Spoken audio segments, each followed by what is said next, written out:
Good morning everyone, कैसे हैं आप सभी। तो ये मॉर्निंग का टाइम है, क्या 9 बज गए हैं और आज होने वाली है धान की ओसाई। तो मैं नाश्ता करने बैठ गई थी क्योंकि मुझे आज बहुत सारा काम है। तो खाना वाना बना के और बर्तन वगैरह धो के आ गई हूँ और अब मम्मी बोल रही थी कि नाश्ता कर लो और चल के लग जाते हैं काम में। और आज पूरा दिन ओसाई करना है धान की।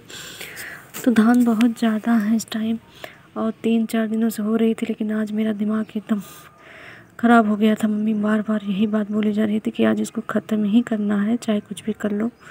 और मतलब लोग नहीं मिल रहे थे। देखिए मेरी सांस फूल रही थी क्योंकि काम करके आई हूँ अभी अभी।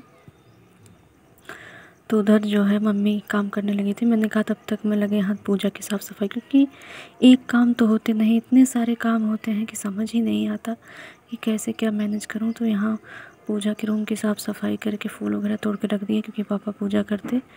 उसके बाद आ गई हूँ अपने कमरे में और बस कमरों की साफ़ सफाई भी करनी थी क्योंकि लगे हाथ सब कुछ करना रहता है।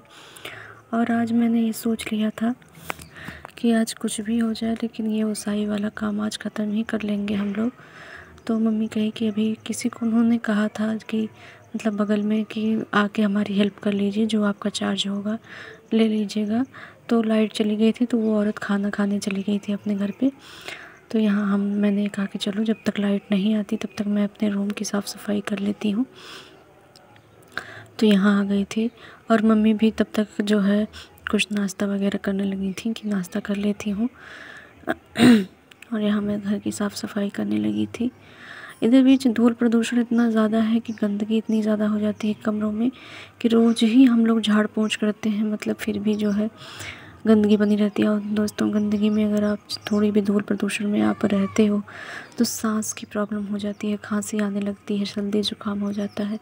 इस वजह से मैं सोचती हूँ कि साफ़ सफाई बहुत ज़रूरी है और इसे मैं बहुत ही क्लियर तरीके से रोज़ करती हूँ। हर कमरों में, मैं हर कमरों में नहीं दिखा पाती हूँ क्योंकि आप तो जानते हैं बाहर के कमरों में कैमरा नहीं उठाना मुझे अच्छा नहीं लगता क्योंकि लोग आते जाते रहते हैं।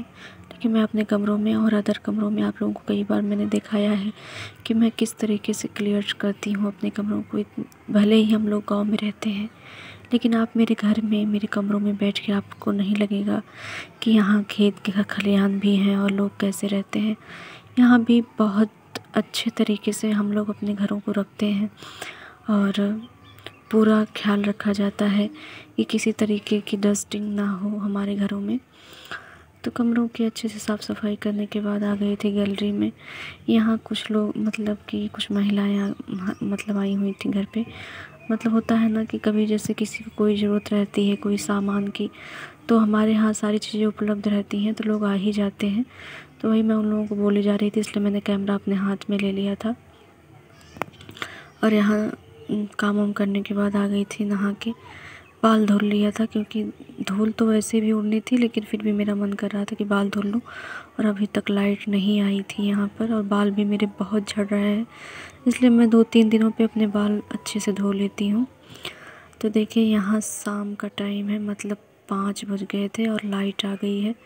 और मैं शर्ट वगैरह ऊपर से पहन ली थी क्योंकि मैं जानती थी कि मुझे बहुत टाइम तक काम करना है और अगर ज़्यादा धूल हो जाती है मतलब कि मेरा गर्दन वगैरह मतलब बहुत जाम हो जाता है, मुझे स्नोफेलिया है तो मुझे बहुत प्रॉब्लम हो जाती है। तो अच्छे से कवर करके उसके बाद चली गई थी धान ओसाने।